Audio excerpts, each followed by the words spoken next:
video because I want all of you moms today. I'm going to try to make this video because I want all of you moms and daughters out there to be cautious of your surroundings at all times. So today my daughter and I decided to take a ride to Ross's. We pulled into the parking lot. We noticed that the parking lot was pretty full. We found a parking spot closer towards the store, but there was a black van parked right next to us. So we kind of laughed and said that looked like a creeper van. And I was like, yeah, I agree.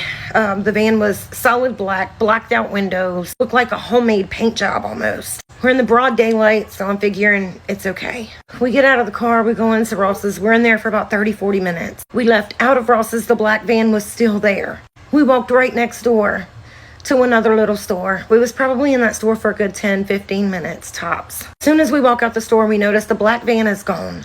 But there's another car right in front of my vehicle. And there's an older lady, dark complected, salt pepper looking hair, standing at her vehicle. Me and Zoe both just said hi, and we went to get in our car. I got in first in the driver's seat. Zoe went to get in the passenger seat, and that's when the woman looked at her and said, honey, is there any way you can help me? Zoe said, sure. What?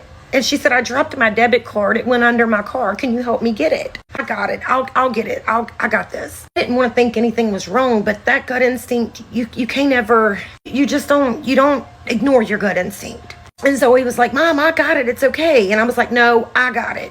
So I told Zoe, get in the car and lock the door. So she did. So I walked around to the woman's side where the woman was standing, and I said, ma'am, I'll help you get your debit card. And she's like, oh, it's okay. It's okay. And I was like, no, I insist. Remember, this woman is speaking fine English. I bent down on the phone looking under her car, and I didn't see a debit card. At that very moment, her phone rings, and she starts speaking this, I don't know what language it was. So I stand up and I'm looking at her and I'm like, what the fuck going on? And about that time, that Saint was sitting right next to us. I'm pulling back in the parking lot right behind her. I know, driving not even a mile an hour, idling almost. I'm standing at this woman's door and I'm like, what the fuck is going on? And she's looking at me and she's like, no, just pushing her hand back. The woman called the cops and told them what was going on. The cops come out. We made a report. He said, this is not the first time this weekend that this has happened. Today's Monday.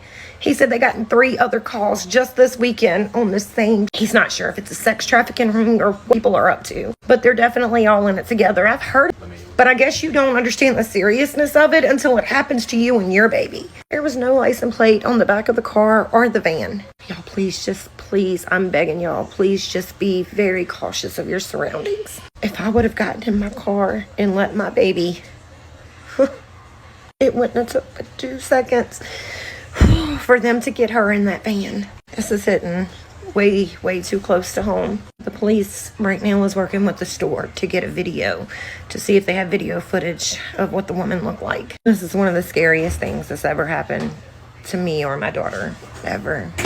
Y'all be careful.